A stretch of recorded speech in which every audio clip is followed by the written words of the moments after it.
স্বামীর এরকম ভাবে মানে চিন্তা করেনি যে একটা বউদের মাস গেলে মাসে হাত খরচা দরকার, সেটা দিদি ভেবেছে। এর থেকে উপকৃত দিদির কাছে আমরা আর কিছু।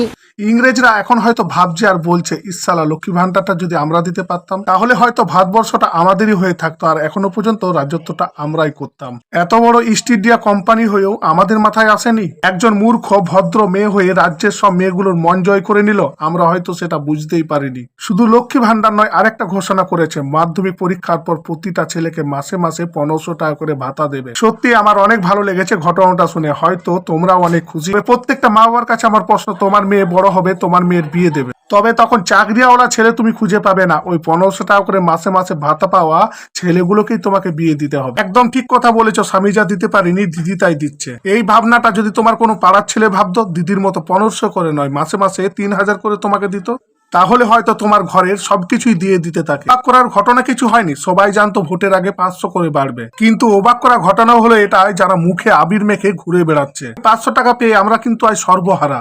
জানো, আজ ছেলেদের হাতে কোনো কাজ নেই, তাই বেকার ছেলেদেরকে কে বিয়ে করবে বলতে পারো তোমরা?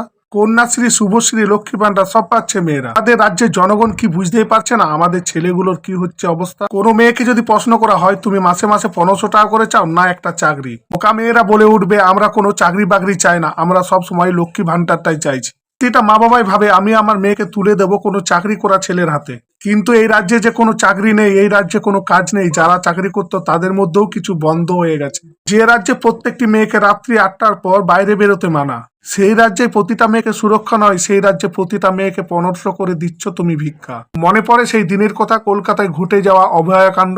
তবুও মেয়েরা সুরক্ষা চাইছে না, চাইছে শুধু 1500 টাকা করে দান। শেষে আমি একটা কথাই বলবো, ওরে মেয়েরা জাগো, স্বামীর যেদিন কাজ থাকবে না তোমার, সেদিন ওই 1500 টাকাতে সংসারটা চলবে তো? তোমাদের যদি 1500 টাকাতে সংসারটা চলে যায়, তাহলে স্বামীর দেওয়ায় মাথা সিন্দুরটা মুছে ফেলো, শুধু একবার একা থেকে দেখাও। আজ হয়তো তোমরা বুঝতে পারছো না, এর প্রভাব একদিন আসবে।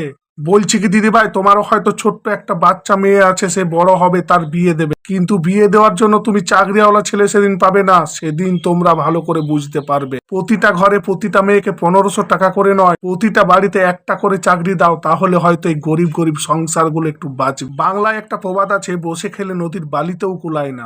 আমাদের রাজ্যে কলকারখানা কাজ যদি না থাকে, তাহলে এই গরিব মানুষগুলো হয়তো একটা দিন আসবে, যেদিন এই গরিব মানুষগুলোর মুখে অন্ন জুটবে না। আমি কাউকে কোনো খারাপ কিছু বলছি না, আমি শুধু একটা কথাই বলছি, BA pass, MA pass, master degree করে বসে আছে সেই ছেলেগুলো, তারা কিছুই চায় না, তারা কোনো কিছুই বলে না, তারা শুধু একটা জিনিসই চায়, একটা কাজ। শেষে তোমাদের কাছে আমি একটা জিনিস জানতে চাইবো, আমি যে কথাগুলো বললাম সে কথাগুলো কি ঠিক না ভুল, একটু কমেন্ট করে জান।